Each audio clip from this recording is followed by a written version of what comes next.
ಕೊಠಡಿ ನಿರ್ಮಾಣಕ್ಕೆ ಭೂಮಿ ಪೂಜೆ. ಬೇತಮಂಗಲ ಸಮೀಪದ ಗುಟ್ಟಹಳ್ಳಿ ಸರ್ಕಾರಿ ಪ್ರಥಮ ದರ್ಜೆ ಕಾಲೇಜಿನಲ್ಲಿ 5 ಕೋಟಿ ವೆಚ್ಚದ ನೂತನ ಕೊಠಡಿ ನಿರ್ಮಾಣಕ್ಕೆ ಶಾಸಕಿ ರೂಪಕಲಾ ಶಶಿಧರ್ ಭೂಮಿ ಪೂಜೆ ನೆರವೇರಿಸಿದರು. ಈ ವೇಳೆ ಮಾತನಾಡಿದ ಅವರು, ಸ್ಯಾಕ್ ಸಮಿತಿಯ ಕಾಲೇಜಿಗೆ ಉತ್ತಮ ಗ್ರೇಡ್ ನೀಡಿದ ಹಿನ್ನೆಲೆ PM ಉಷಾ ಯೋಜನೆಯಡಿ 5 ಕೋಟಿ ಅನುದಾನ ಹಾಗೂ ರಾಜ್ಯದ SCP TSP ಅನುದಾನದಡಿ 2 ಕೋಟಿ ಬಿಡುಗಡೆಯಾಗಿದೆ ಎಂದರು. ಈ ಅನುದಾನದಲ್ಲಿ ಆಧುನಿಕ ಶೈಲಿಯ ಸೆಮಿನಾರ್ ಹಾಲ್, ಬೋಧನಾ ಕೊಠಡಿ, ಸ್ಮಾರ್ಟ್ ಕ್ಲಾಸ್ ಹಾಗೂ ಮೂಲಭೂತ ಸೌಲಭ್ಯ ಒದಗಿಸಲಾಗುವುದು ಎಂದರು. ನೆರೆದಿದ್ದ ವಿದ್ಯಾರ್ಥಿಗಳಿಗೆ ಮಕ್ಕಳ ದಿನಾಚರಣೆಯ ಶುಭಾಶಯ ತಿಳಿಸಿದರು. ನಂತರ ವಿವಿಧ ಕ್ರೀಡೆ ಹಾಗೂ ಸಾಂಸ್ಕೃತಿಕ ಸ್ಪರ್ಧೆಯಲ್ಲಿ ವಿಜೇತರಾದ ವಿದ್ಯಾರ್ಥಿಗಳಿಗೆ ಬಹುಮಾನ ವಿತರಿಸಿದರು. ಈ ಸಂದರ್ಭದಲ್ಲಿ ಗ್ರಾಮ ಪಂಚಾಯಿತಿ ಅಧ್ಯಕ್ಷೆ ಸೊಣ್ಣಮ್ಮ ರಮೇಶ್, ವಿನು ಕಾರ್ತಿಕ್, ಮಹದೇಪುರ ಚಂದ್ರಪ್ಪ, ಆಮು ಲಕ್ಷ್ಮೀನಾರಾಯಣ್, ಇನಾಯತುಲ್ಲಾ, ನಾರಾಯಣಸ್ವಾಮಿ, ಕಮ್ಮಸಂದ್ರ ನಾಗರಾಜ್, ಭಾರ್ಗವ್ ರಾಮ್, ಚಂದ್ರಕಾಂತ್, ನಂಜುಂಡಗೌಡ, ಸುರೇಂದ್ರಗೌಡ, ದುರ್ಗಾಪ್ರಸಾದ್, ಮುನುಸ್ವಾಮಿ ರೆಡ್ಡಿ, ಬೌಂಡ್ರಿ ಬಾಬು, ಸುರೇಶ್, ವೆಂಕಟಾಚಲಪತಿ, ಚೆನ್ನಕೇಶವರೆಡ್ಡಿ, ನರಸಿಂಹಮೂರ್ತಿ, ರಾಜಣ್ಣ, ವೇಣುಗೋಪಾಲ್, ಜಯರಾಮ್ ರೆಡ್ಡಿ, PT ವೆಂಕಟರಮಣ ಸೇರಿದಂತೆ ಮತ್ತಿತರರು ಹಾಜರಿದ್ದರು. ಶಶಿಧರ್ ಮೇಡಮ್ ಅವರು ಆಗಮಿಸಿದ್ದಾರೆ. ಅವರಿಗೆ ನಮ್ಮ ಕಾಲೇಜಿನ ಪರವಾಗಿ ಮತ್ತು ನಮ್ಮ ಈ ಭಾಗದ ನಮ್ಮ ಸಮುದಾಯದ ಪರವಾಗಿ ಮತ್ತು ನಮ್ಮ ಕಾಲೇಜು ಅಭಿವೃದ್ಧಿ ಸಮಿತಿಯ ಪರವಾಗಿ ಎಲ್ಲ ಪ್ರಮುಖರ ಪರವಾಗಿ ನಾವು ಆತ್ಮೀಯ ಮತ್ತು ಗೌರವಪೂರ್ವಕ ಸ್ವಾಗತವನ್ನ ಬಯಸ್ತೀವಿ. ಒಂದು ಕೊಡ್ತಾರೆ. ಈ ದಿನ ಮಕ್ಕಳ ದಿನಾಚರಣೆ ಅನ್ನೋದ್ರಿಂದ ನಿಮ್ಗೊಂದು ನೆನಪಿನ ಕಾಣಿಕೆಯನ್ನ ಕೊಡುವಾಗ ಅದ್ರಲ್ಲಿ ಒಂದು ಮಾರಲ್ ಸ್ಟೋರೀಸ್ ಇರುತ್ತೆ. ಅದು ತಿಳುವಳಿಕೆಯಿಂದನೋ ಮತ್ತೆ ನಿಮ್ಮ ಪ್ರತಿಭೆಯನ್ನ ಮತ್ತೆ ನಿಮಗಿರುವಂತ ಆಲೋಚನೆಗಳು ಮತ್ತೆ ಪ್ರತಿಯೊಂದು ವಿದ್ಯಾರ್ಥಿಗೆ ಒಂದು ಕನಸಿರುತ್ತೆ, ಒಂದು ಡ್ರೀಮ್ ವರ್ಲ್ಡ್ ಇರುತ್ತೆ. ನಾವ್ ಏನೇ ಓದ್ತಾ ಇದ್ರು ನಮ್ಮ ಮನ್ಸು ಇನ್ನೊಂದ್ ಕಡೆ ಒಂದು ಕನಸು, ಒಂದು ಪುಟ್ಟ ಕನಸು ಪ್ರತಿಯೊಬ್ಬರಿಗೂ ಇದ್ದೇ ಇರುತ್ತೆ. ನಾವು ನಿಮ್ಮ ವಯಸ್ಸಿನಲ್ಲಿ ಆ ತರ ಕನಸನ್ನ ಕಾಣ್ತಾನೆ ಇದ್ವಿ. ನಾನು ಯಾವಾಗ್ಲೂ ಕೂಡ ನನಗೂ ಆ ತರದ್ ಒಂದು ಚಿಕ್ಕ ಕನಸು ನಾನು ಕಾಪಾಡ್ಕೊಂಡೇ ಬರ್ತಾ ಇದ್ದೆ. ಇದನ್ನ ಒಂದಿನ ನಾನು ಅಚೀವ್ ಮಾಡ್ಬೇಕು, ಈ ಗೋಲ್ನ ರೀಚ್ ಮಾಡ್ಬೇಕು, ಒಂದು ವಿಷನ್ ಇರ್ಬೇಕು. ಪ್ರತಿ ವಿದ್ಯಾರ್ಥಿಗೂ ಒಂದು ವಿಷನ್ ಇರ್ಬೇಕು, ಒಂದು ಗುರಿ ಇರ್ಬೇಕು.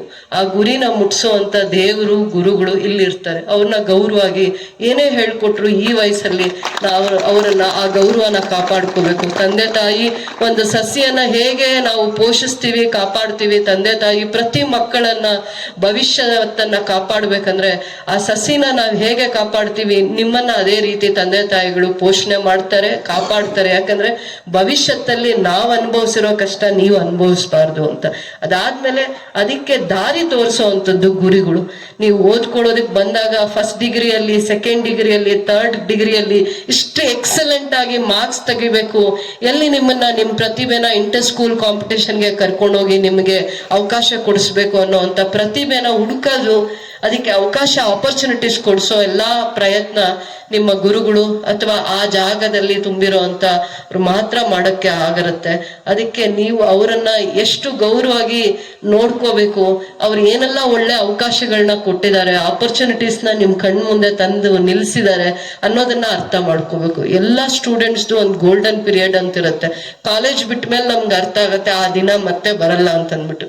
ಈ ಗೋಲ್ಡನ್ ಪೀರಿಯಡ್ ನ ನೀವು ಯಾವ ರೀತಿ ಉಪಯೋಗ ಮಾಡ್ಕೋತೀರಾ ಅದು ನಿಮ್ ಮುಂದೆ ಫ್ಯೂಚರ್ನ ಕೊಡುತ್ತೆ. ಈ ಗೋಲ್ಡನ್ ಪೀರಿಯಡ್ ಯಾರು ನಿಮ್ಗೆ ಇಷ್ಟು ಪ್ರತಿಭೆನ ಹೇಳ್ಕೊಟ್ಟಿದ್ದಾರೆ, ನಿಮ್ಮಲ್ಲಿರುವಂತ ಟ್ಯಾಲೆಂಟ್ ನ ಹುಡುಕಿ ಅದನ್ನ ಫೈನ್ ಆಗಿ ಒಂದು ಫಸ್ಟ್ ರ್ಯಾಂಕ್ ಬರೋದು, ಸೆಕೆಂಡ್ ರ್ಯಾಂಕ್ ಬರೋದು, ಒಳ್ಳೆ marks out of out score ಮಾಡಿದೀರಾ ಅಂತಂದ್ರೆ ಅದ್ ಬಹಳ ಖುಷಿ. ಈ ಮಕ್ಕಳೆಲ್ಲ ನಾಳೆ ಪೇಪರ್ ಅಲ್ಲಿ ಬರ್ಲಿ. ಆಮೇಲೆ ಇನ್ನೂ ಒಂದು, ಆ ಮಗುಗೆ ತನಗೆ ಒಂದು ಕೊರತೆ ಇದೆ ಅನ್ನೋದನ್ನ ತೋರಿಸ್ದೆ ಕಾಂಪಿಟೇಟ್ ಮಾಡ್ತಾರಲ್ಲ, ನಾರ್ಮಲ್ ಸ್ಟೂಡೆಂಟ್ಸ್ ಗಿಂತ ಇನ್ನೂ ಚೆನ್ನಾಗಿ ಕಾಂಪಿಟೇಟ್ ಮಾಡ್ತಾರಲ್ಲ, ಇದೆಲ್ಲಾನು ಪ್ರತಿಭೆನೆ, ಎಕ್ಸಲೆಂಟ್ ಅಂತ ಹೇಳಕ್ಕೆ ಇಷ್ಟಪಡ್ತೀನಿ. ಇದು ನಿಮಗೆ ನಾವು ಕೊಡ್ತಾ ಇರುವಂತ ಕಾಂಟ್ರಿಬ್ಯೂಷನ್. ಯಾವ ಮಕ್ಕಳಲ್ಲಿ ಪ್ರತಿಭೆ ಇದೆ, ಯಾವ ಮಕ್ಕಳಲ್ಲಿ ಆಸಕ್ತಿ ಇದೆ, ಆ ಮಕ್ಕಳಿಗೆ ಒಂದು ಒಳ್ಳೆಯ ದೇಗುಲವನ್ನ ಕಟ್ಟಬೇಕು ಅಂತಿದೀವಲ್ಲ, ಇದೇ ದೇಗುಲ. ಎಲ್ಲಿ ಎಜುಕೇಶನ್ ಇನ್ಸ್ಟಿಟ್ಯೂಷನ್ಸ್ ಇದೆ ಅದಕ್ಕೆ ಬೆಸ್ಟ್ ಇನ್ಫ್ರಾಸ್ಟ್ರಕ್ಚರ್ ಕೊಡೋ ಅಂತದ್ದೇ ನಮ್ ಜವಾಬ್ದಾರಿ ಆಗ್ಬೇಕು. ಅದನ್ನ ಜವಾಬ್ದಾರಿಯಿಂದ ಮಾಡ್ತೀವಿ ಅಂತ ಹೇಳ್ತಾ, ಇಲ್ಲಿ ಕನ್ಸ್ಟ್ರಕ್ಷನ್ ಡಿಪಾರ್ಟ್ಮೆಂಟ್, ಹೌಸಿಂಗ್ ಡಿಪಾರ್ಟ್ಮೆಂಟ್, ಸರ್ಕಾರದ ಒಂದು ಹೌಸಿಂಗ್ ಡಿಪಾರ್ಟ್ಮೆಂಟ್ ಇದನ್ನೆಲ್ಲ ಮಾನಿಟರಿಂಗ್ ಏಜೆನ್ಸಿ ಆಗಿದೆ. ಸ್ಟ್ರಕ್ಚರ್ಸ್ ಪಾರ್ಟ್ ನ ಇಲ್ಲಿ ಆಫೀಸರ್ಸ್ ಬಂದಿದ್ದಾರೆ, ಸ್ಟೇಟ್ ಆಫೀಸರ್ಸ್. 6 to 9 months ಒಳಗಡೆ ಕಡಿಮೆ ಅನುದಾನ ಅಲ್ಲ, ಅದು ತುಂಬಾ ಇವತ್ತು ಒಂದು ಸುವರ್ಣ ಅಕ್ಷರಗಳಲ್ಲಿ ಬರೆಯುವಂತ ದಿನಾನೇ ಕೂಡ. ಮತ್ತೆ ಇದು ಭೂಮಿ ಪೂಜೆ, ಎಲ್ಲರೂ ಬರ್ಬೇಕಾಗಿತ್ತು, ಇದು ಒಂದು ದೊಡ್ಡ ಕಾರ್ಯಕ್ರಮನೇ. ಆದ್ರೆ ಇದು ಭೂಮಿ ಪೂಜೆ ಇದ್ದಿದ್ರಿಂದ ಕಾಲಕ್ಕೆ ಕೆಲಸಗಳಾಗಿ ಲೋಕಾರ್ಪಣೆ ಆಗತ್ತಲ್ಲ.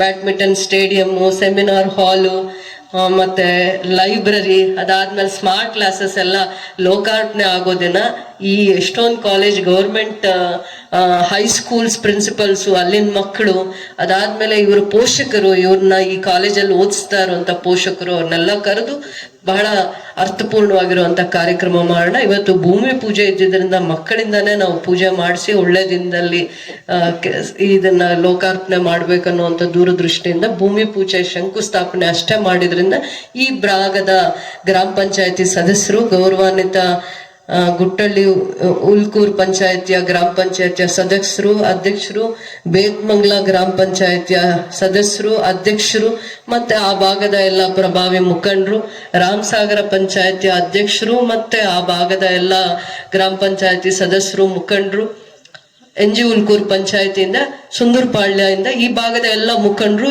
ಈ ವಿಶೇಷವಾಗಿರುವಂತ ಕಾರ್ಯಕ್ರಮಕ್ಕೆ ಬಂದಿದ್ದಾರೆ. ಇವತ್ತು ನಾನು ಒಂದೇ ಒಂದು ವಿಚಾರ ಅಷ್ಟೇ ಹೇಳಲಿಕ್ಕೆ ಇಷ್ಟಪಡ್ತೀನಿ. ನೆಹರು ಅವರು ಅವರ ಜೀವಿತ ಅವಧಿಯಲ್ಲಿ ಮಕ್ಕಳನ್ನ ಬಹಳ ವಿಚಾರದಲ್ಲಿ ಮುಗ್ಧರು. ಅವರಲ್ಲಿ ಆ ಮುಗ್ಧತೆಯನ್ನ ದೇವ್ರಿಗೆ ಹೋಲಿಸ್ತಾ ಇದ್ರು. ಮಕ್ಕಳಲ್ಲಿ ಯಾವಾಗ್ಲೂ ಅವರ ಭಾವನೆಗಳಲ್ಲಿರುವಂತ ಒಂದು ಇದನ್ನ ಅವರು ಇಷ್ಟಪಡ್ತಾ ಇದ್ರು. ಅದಕ್ಕಾಗಿ ಅವರ ಜನ್ಮ ದಿನವನ್ನ ಚಿಲ್ಡ್ರನ್ಸ್ ಡೇ ಅಂತ ನಾವು ಆಚರಿಸ್ತೀವಿ. ಹೌದಾ? ಚಿಲ್ಡ್ರನ್ಸ್ ಡೇ ಏನಕ್ಕೆ ಆಚರಿಸ್ತೀವಿ? ನೆಹರು ಅವರ ಜನ್ಮ ದಿನೋತ್ಸವನ್ನ ಅವರ ಇಡೀ ಜೀವನದಲ್ಲಿ ಅವರು ಒಂದು ಹೇಳ್ತಾರೆ, public sectors are modern temples of India ಅಂತ.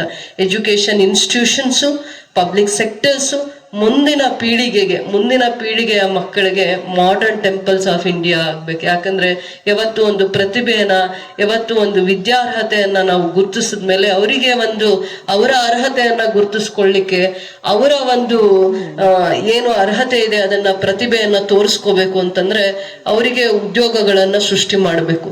ಆದ್ರೆ ಆ ಕಾಲದಲ್ಲಿ ಪ್ರತಿ ಹಂತದಲ್ಲೂ ಅವ್ರು ಎಷ್ಟು ತಿಳುವಳಿಕೆ ಇತ್ತು, ಅವರ ಜ್ಞಾನ ಇತ್ತು ಅಂತಂದ್ರೆ ಪಬ್ಲಿಕ್ ಸೆಕ್ಟರ್ಸ್ ಎಲ್ಲೆಲ್ಲಿ ಇವತ್ತು ಬೆಮೆಲ್ ಬೇರೆ ಬೆಮೆಲ್ ತರ ಯಾವ್ಯಾವ್ದು HAL ಇತ್ತು ಆ ತರದನ್ನೆಲ್ಲಾನು ಪಬ್ಲಿಕ್ ಸೆಕ್ಟರ್ಸ್ ಅಂತ ಹೇಳ್ತಾರೆ. ಆ ಪಬ್ಲಿಕ್ ಸೆಕ್ಟರ್ಸ್ ನ ಸೃಷ್ಟಿ ಮಾಡಿದ್ರೇನೆ ಅದು ಮುಂದೆ ಭವಿಷ್ಯದಲ್ಲಿ ಮಾಡರ್ನ್ ಟೆಂಪಲ್ಸ್ ಆಫ್ ಇಂಡಿಯಾ ಆಗತ್ತೆ. ಅಂದ್ರೆ ಯಾವ ಮಕ್ಕಳು ವಿದ್ಯಾರ್ಹತೆಯನ್ನ ಹೊಂದಿರ್ತಾರೆ ಅವರು ದೇಶದ ಸಂಪತ್ತಾಗ್ತಾರೆ. ದೇಶಕ್ಕೆ ಏನು ಸಂಪತ್ತಂದ್ರೆ ಇವತ್ತಿನ ಮಕ್ಕಳು ಭವಿಷ್ಯದ ದೇಶದ ಸಂಪತ್ತು. ನೀವು ಈ ದೇಶನ ಅಭಿವೃದ್ಧಿ ಕಡೆ ನಡೆಸೋದಿಕ್ಕೆ ನೀವೇ ಸಂಪತ್ತು ಅನ್ನೋಂತ ಭ್ರಮೆ ಮತ್ತೆ ಆಲೋಚನೆಗಳು ಅವರಿಗೆ ಇತ್ತು ಅಂತ ದೂರದೃಷ್ಟಿ ಇತ್ತು. ಇವತ್ತು ಮಕ್ಕಳ ದಿನಾಚರಣೆ ದಿನ ನಾನು ಹೇಳಕ್ಕೆ ಇಷ್ಟಪಡ್ತೀನಿ, ಮಕ್ಕಳಲ್ಲಿರುವಂತ ಪ್ರತಿಭೆಯಿಂದ ನೀವು ಬೆಳೆದು ದೊಡ್ಡವರಾದಾಗ, ನಾಗರಿಕರಾದಾಗ ನೀವು ದೇಶದ ಅತಿ ದೊಡ್ಡ ಸಂಪತ್ತಾಗಿರ್ತೀರ. ನಿಮ್ಮ ಸೇವೆ, ನೀವು ಏನು ಓದಿ ನೀವು ಯಾವ ಇದರಲ್ಲಿ ನೀವು ಸೇವೆ ಮಾಡ್ತಾ ಇರ್ತೀರಾ ಅದು ನಮ್ಮ ದೇಶದ ರಕ್ಷಣೆಯನ್ನ ಮಾಡುತ್ತೆ, ದೇಶದ ಸಂಪತ್ತನ್ನ ವೃದ್ಧಿ ಮಾಡುತ್ತೆ, ದೇಶಕ್ಕೆ ಗೌರವವನ್ನ ತಂದುಕೊಡುತ್ತೆ. ಅದು ನೀವು ವಿದ್ಯೆ ವ್ಯವಸ್ಥೆಯಲ್ಲಿದ್ದಾಗ ಅರ್ಥ ಮಾಡ್ಕೊಳ್ಳುವಂಥವ್ರು ಆಗ್ಬೇಕು. ಆಮೇಲೆ ಇವತ್ತು ನಿಮಗೆ ಒಂದು